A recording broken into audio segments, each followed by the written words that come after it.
Welcome to Don't Wait Till Pigs Fly with host Nancy Becker on Global Voice Radio. Nancy and her guests will share tips and recommendations on moving forward in your life and business now and not waiting till pigs fly. Here's your host, Nancy Becker. Hey everybody, good morning. It's a bright and shiny, you can see the reflection on my glasses, day in mid-December. I hope everybody's having a wonderful Monday and are soaring higher. This is another edition of Don't Wait Till Pigs Fly, where we work with small business owners to help them figure out the processes and strategies based on building their business more effectively and efficiently so that they're not sitting around waiting for those darn pigs to fly, but are out there growing and prospering. So welcome everybody and sit back and enjoy a discussion that we're going to be having today.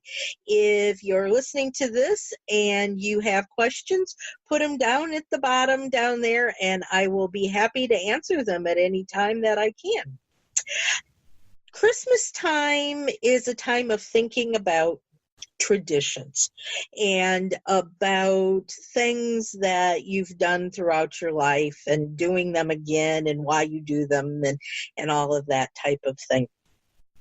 And so I'm going to talk about traditions today and about certain things, and it's not going to be what you're probably thinking it's going to be. One of the traditions that I remember growing up with is The Wizard of Oz. How many of you have watched The Wizard of Oz? I love it. And it was actually on TV again this year, just a couple of weeks ago. And I sat down and I watched the whole thing. Over the years, it's gotten to the point where I go, yeah, I've seen it. I'm not going to pay that much attention to it. It's always on. When I know it's going to be on TV, it's always on, but I'm probably running around doing other things and not paying a whole lot of attention to it. But I remember from when I was little, having all the neighborhood kids come over, and usually on a Sunday night, and we sit on the living room floor and we're eating popcorn and drinking hot chocolate and we're watching The Wizard of Oz. And when the woman, the neighbor, rides by on her bike and, the eerie, scary music, all the kids are going, ooh, and when she lands on the witch, the house lands on the witch, everybody cheers. And, I remember all of that so much. And it's such a part of my growing up.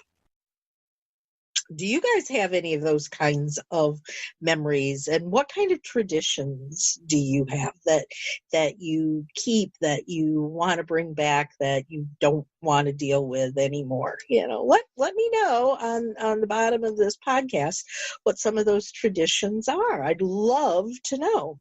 See if we've got some of the same ones or not. My traditions are all kind of sort of funky, but I love them. I love being, a part of memories and that kind of thing. But there's a lot more to The Wizard of Oz than it being a kid's scary movie. I have, over the years, done tons and tons of research into The Wizard of Oz and what was involved, both from the movie itself standpoint and from messages that I get, and some of the other people out there who study it also get. And there's a lot of arguments about discussions, I should say, about what was the true meaning of the book. Was it really just a kid's book, or did he have a lot of underlying messages that he was wanting to share with the people that read the book and watched the film and all of that? And starting out, if we start out on the broad spectrum of the movie itself, it's interesting. And there were a ton of problems with making the movie. Things from costs, and it was one of the most expensive movies of the time when it was made. But when you stop and look back at it, look at how much money it's made since. If you, from a business standpoint, you can say, I can't do that. It's going to cost so much money. I just can't do it. Anything from hiring a virtual assistant. I just got off a Zoom call with a guy in Venezuela who is actually a VA company where he connects businesses to VAs, and we were talking about his business and talking about the things he does and, you know, the kinds of people he works with, both from a client standpoint and from a employee standpoint. And we were just doing all kinds of, you know, and a lot of times people are saying, oh, I just can't afford that. Well, I know, I have a VA. Shout out to Cindy Taylor. She is absolutely wonderful. And I don't know what I'd do without her. She frees up a lot of my time. She does some of the things that I either don't know how to do, don't want to do, get frustrated with, and she does all of those for me. When I started out, I said, I can't afford this. I got to do it all myself. But when I started looking at the long-term results from everything, it's a no-brainer. And that's one of the messages of The Wizard of Oz, was they did do the movie even though it cost so much. And the amount of money that it's brought in, the amount of exposure that it has brought in since 1938, 39, right in there somewhere, it's the number one top-selling movie of all time. You know, and it's just, it was well worth it. However, that was just one of the issues. There were accidents. The Wicked Witch got burned horribly. You know, in one scene of the movie, she's carrying the broom and it's, you know, and she sets it on fire. She got burned. She got horribly, horribly burned. And so there was that whole situation.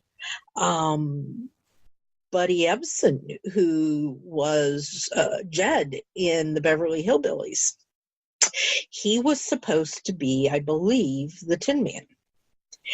And he would get into makeup and they'd put all of the stuff on him to make him into the Tin Man, the silver paint and all of that. And he got horribly sick. He was allergic to something in the materials to make him the Tin Man. He had to pull out of the movie. He couldn't do it. Judy Garland was actually not the first person chosen to be Dorothy. Shirley Temple was one of the candidates for Dorothy. But for whatever those reasons were, you know, that didn't work out, and Judy Garland and it made Judy Garland's career. Now, she did go on to do lots of other movies and Broadway and everything under the sun and became this very, very, very famous person. But she is still known for The Wizard of Oz. There were problems with the Munchkins. If the guy who was in charge of hiring them, it was I believe it was an employment agency that they were hired through, and he didn't pay them. It was a horrible situation, and they worked and they worked and they worked and they didn't get their money, and so there were all kinds of issues going on with that. The Munchkins were stacked 5 and 6 to a hotel room They basically had to take shifts sleeping, and they were out there getting drunk and causing problems, and just really kind of funny because you see all these little people running around causing all kinds of issues and everything, but yet in the movie they're all the Lollipop Guild and everything, and they're all these wonderful people, and yet there's a couple of hundred of them, and now obviously not all of them were bad dudes, but they were known for causing problems. All of this, if you look at it from the standpoint of running a business, you can put yourself in your own business in its place and see some of the lessons to be learned from just the movie itself. I mean, as a business owner, you need to be careful with who you hire. You need to make sure you pay them. There's all these issues that are going on that you need to be aware of. You got workman's comp. If you've got an employee and someone gets hurt, what do? You need to think about your business from the standpoint of the Wizard of Oz. That's only one thing. As we start to narrow it down internally, I'm reading a book right now that's called The Wisdom of Oz. And it's using personal accountability to succeed in everything you do. And there's something that I'm reading right now in one of the chapters that says, you can't go the way you came. And the quote says, okay, I'd give anything to get out of Oz altogether. But which is the way back to Kansas? I can't go the way that I came. And one of my favorite scenes in the whole movie is where she's just found the Yellow Brick Road, she's just left Munchkin Land, and she comes to a fork. And in the middle of that fork in the road, there's a cornfield. And in the cornfield is the Scarecrow.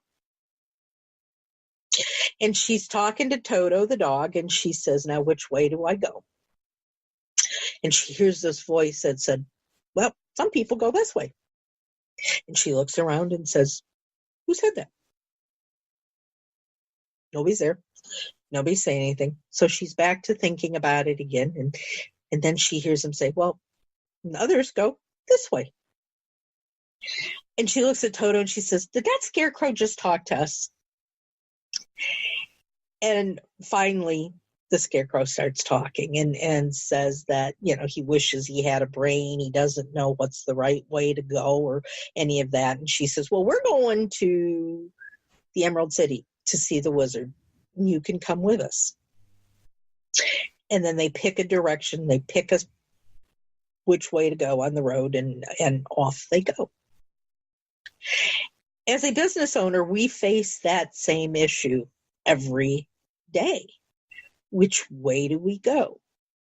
I'm constantly talking about building and creating a roadmap, which will direct you to where you want to go at the end of a certain period of time. 6 months, a year, 5 years, wherever you pick, you need to decide to go. Their choice was to get to the Emerald City, but they didn't know how to get there. They just said, oh, what the heck, we'll go this way. And by going that way, they finally did get to the Emerald City. But it got them into a lot of trouble along the way. But it also got them some really cool things, like they met the Tin Man. They met the Cowardly Lion. And they had all these adventures along the way. But is that really how you want to run your business? Are you just in it to have an adventure? Or do you want to have something specific? Now, each one of them had a specific reason for doing what they were doing. Dorothy wanted to get back to Kansas. Scarecrow wanted a brain, Tin Man wanted a heart, and the Cowardly Lion wanted courage. But again, they had no idea how to do it. And if they'd taken a look inside themselves, they would have seen that they had the directions. They knew what they wanted. All Dorothy had to do was click her heels together 3 times and say, I want to go home. And boom, there she was. Tin Man realized he really did have a heart and cared about people. And the lion found his courage, and the Scarecrow got himself a brain without ever really having to do anything. Scarecrow didn't have to have surgery to have an implant. Neither did the Tin Man. They already had it inside of them. When you look at your business, when you create your roadmap, you realize that you've got tools. Or if you don't have the proper tools, you can find them if you look for them. So often, so many of us spend our days working in our business. We are so busy creating these podcasts that we don't stop to think, what are we talking about? Why are we doing this? What is the purpose of this podcast? For me, the purpose is in giving my listeners the tools and the resources to get them to the next level.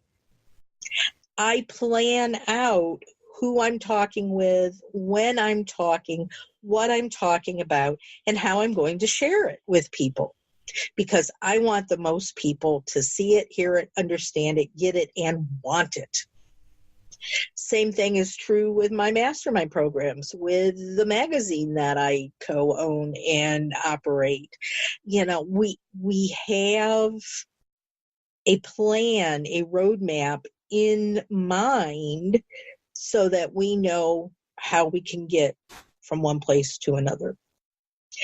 I've talked about the AAA triptychs in the past, and I think they're wonderful, and I think an excellent example of what I'm talking about.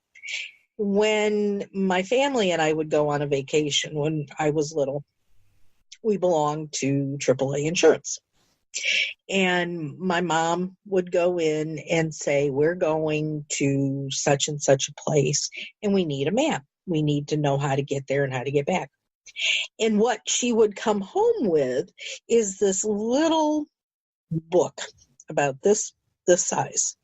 And it was a spiral-bound book where the spirals were at the top and pages flipped, from bottom to top and over. And inside that book was a map that would show you you're starting out at point A, you're taking this road, and it would highlight the roads, and it would say this is, 15 hours drive, and right in this area there are hotels where you can stay the night. Then you'd flip over to the next page and it would be another section of the journey.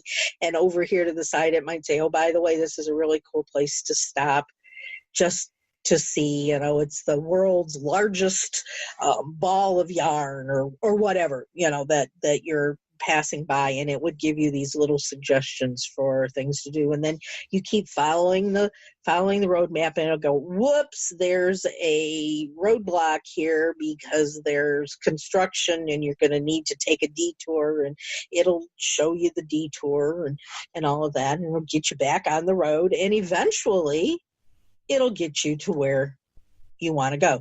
And it'll tell you it'll take you approximately 3 days. It's, 2,000 miles. It's whatever. And you now know where you're going and how you're going to get there. If you decide along the way that you would like to make a non-scheduled detour, or if you want to go a different direction, you can still find that on the map. It'll show you how to go, and it's perfectly okay to take side tours. That's what we need for our business. We need to have the knowledge of where we are and where we want to go. If you don't know where you're going, any place will get you there. I love that quote. I think that's just an absolutely fantastic quote. And it's something that we all need to remember. Your choice.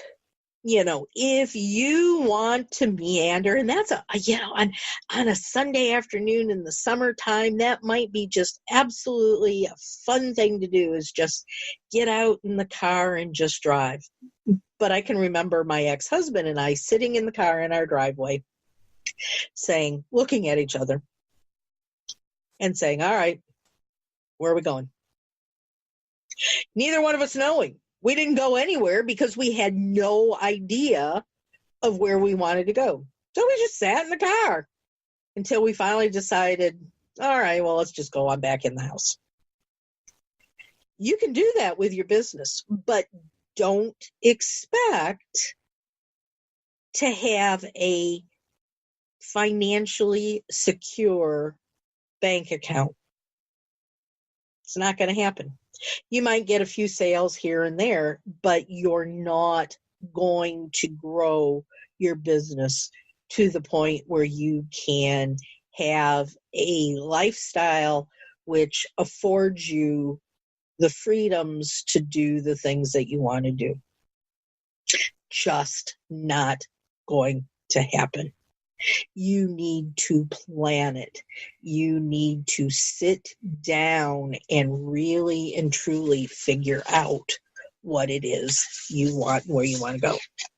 The book says to don't be afraid of accountability. And I think that's the next tip that I want to talk about, where everybody on the tour, the Wizard of Oz, we're back to, says that the solution to most of life's problems and opportunities is a strong dose of personal accountability. Passing the buck, dodging a bullet, running for cover. The people in the Wizard of Oz needed to take accountability for themselves. And that shows up when they finally get to meet the wizard. And Toto pulls the curtain down, and the wizard's standing behind there, and he's doing all the motions with all the gears and the shifters and all of that. And don't pay any attention to the man behind the curtain. The wizard is over there. He did not want to take responsibility for his own actions. Because he knew he couldn't do what he was trying to do. And by putting the blame on someone else, it got him out of trouble. But eventually, when they realized that this really was the wizard, things started to work out all right. Dorothy was going to get to go home. He gave the other three their certificates, giving them what they wanted, and off they were going to go. It wasn't until Toto jumped out of the balloon basket to chase the cat, and Dorothy got out after him, and then the wizard sailed away. There was nothing he could do to come back and get Dorothy to take her home. But accountability is really important. And when you are in business, you need to take accountability, whether or not it's really something that you had control over or not. We were in a restaurant last night. And third time I've been to this restaurant recently, and the restaurant itself is usually really good. The food's really good. But this is the third time that we've been there in the last 2 months where we've had a problem. The first 2 times I'd ordered a baked potato with my meal, and the meal came, and I went to stick my fork in the baked potato, and literally the fork just went into it, and you could pull up the fork and the potatoes just hanging on to the end of the fork. It's not cooked. Call the waitress. She takes it back.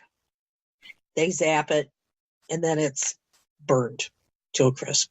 And I go, no, thanks. I don't want it. Second time, did the exact same thing. Baked potato wasn't cooked, and when they took it back to cook it, it just turned into mush. Last night, I went, I'm not having a baked potato this time, and I got shepherd's pie. And when they brought out the shepherd's pie, shepherd's pie is ground beef, and it's got mashed potatoes on the top of it, and it's got vegetables inside it. Well, the vegetables, the carrots in the shepherd's pie were raw. I bit down onto the carrot and almost broke a tooth because the carrot was so hard. Took it back. They put it in the microwave, and they way overcooked it. Brought it back out. I couldn't eat it. The waitress says, I am so sorry. This should not have happened. I am going to make it right. And lo and behold, she came back and she said, I talked to the manager. I said, this isn't right. He needs to fix it. And don't worry about it. You're covered. Other times I've been to restaurants where we've had food problems, and basically they'll just go, oh, well, and they may take off something, but, well, you had the salad bar, so we're charging you for a salad bar, or this or that or the other thing. They're not willing to accept responsibility or accountability for their business. I don't go back to those restaurants. I will go back to this restaurant another time. Even though the last 3 times we've had issues, I will go back. The food's normally good. The customer service is fantastic.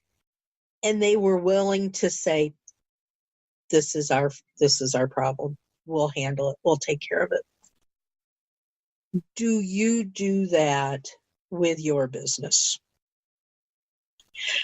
Are you willing to accept accountability for things that happen in your business? Or is it, don't pay attention to the man behind the curtain? The person you got to talk to is over there. It makes a big difference. You may not think it does, but it does. It really and truly does. And if you're one of those companies that won't take responsibility, I'm not going to have anything to do with you. The wisdom of Oz says that a personal choice to rise above one's circumstances and demonstrate the ownership necessary for achieving desired results. See it, own it, solve it, and do it. Makes perfect sense to me. If you see that something's not going right, you need to fix it, own responsibility for it, and move on and make sure that everything's okay with it. Really, really important stuff. And you know what?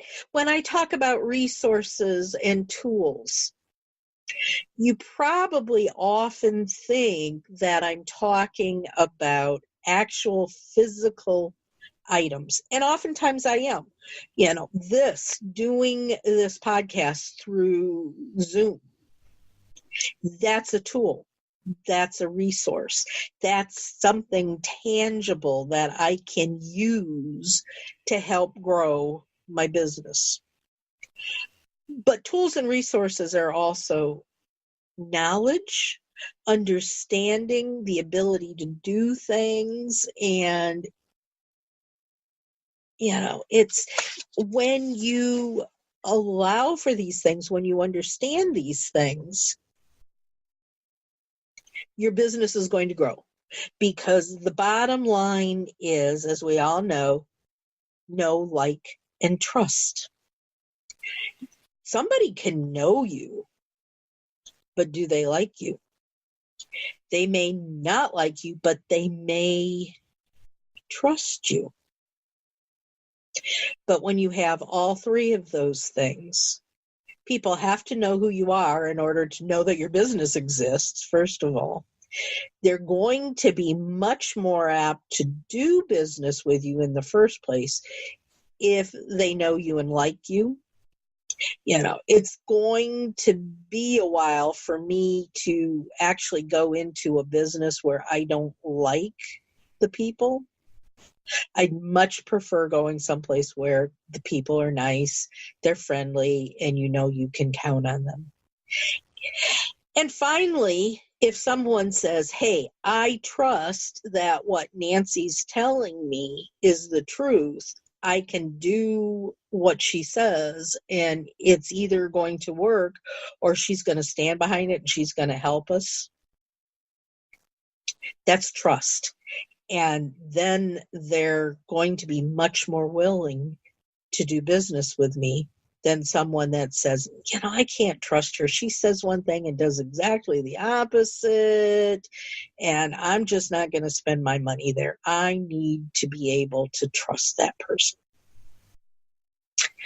So when you're doing these things, even though it's not a physical, touchable tool, it's at the bottom line of you're growing your business, and you need to have these kinds of things and the mindset and the ability to do the things that you need to do, and for people to want what it is you do in order to grow your business. There's so much that you can learn from the Wizard of Oz, that I highly recommend that if you can pull it up on Netflix or, on Amazon or on one of the TV stations that's airing it, watch it again. And watch it from the standpoint of, how does this impact my business? What is it that I see in this movie that can support me? For the Cowardly Lion, that's another great example of, I don't want to do that because I'm afraid. I don't want to get out on Facebook Live because, I may make a mistake. I may goof up. I may say something that I shouldn't say, and people are going to see me, and oh, golly gosh, I don't want to do that. Quit being afraid. Grab yourself some courage. Do the things that are important. Do the things that are going to get your business growth. Do them afraid. There's nothing wrong with, if you've thought it out, if you've figured out the right way to do it, if you have your plan, jump in and do it. Don't be afraid. Really important lesson. If you sit back and you don't do anything because you're afraid of what's going to happen down the road, somebody's going to make fun of you, it's not going to be a success, whatever, guess what? Nothing's ever going to happen. You're going to be like my ex-husband and I, just sitting in the car with no place to go because, we don't have a plan. We're afraid to back out of the driveway because somebody might hit us. You're never going to get anywhere that way. You need to take a stand. You need to have the courage of the Cowardly Lion. And the Tin Man. We haven't talked about the Tin Man yet. The Tin Man wanted a heart. Well, what does that have to do with being in business? Yes, when you're in business, you sometimes have to make difficult decisions. Yes, you have to come down on certain issues in certain ways. But if you can always treat people with respect and dignity and show them that you care, show them that there's more to you than the hardcore business person. And, say you've got an employee that's just got all kinds of problems and they're not showing up to work and they're just, all kinds of things are happening to them. You can be the hardcore boss and just say, hey, guy, I'm sorry, but obviously this isn't working. Go away. You're fired. Or you can sit down with them and you can say, look, I know you're having problems. We need to have you here. We need for you to be doing what you've been hired for. How can we make that happen? And you can try to figure out with them what things can be done to help them be successful. You do things with a heart. You do not be mean and cruel and just, I don't give a damn. You do things saying, there may not be anything else I can do, I'm sorry, but you can do it in such a way that the other person walks away knowing that, you tried. You tried.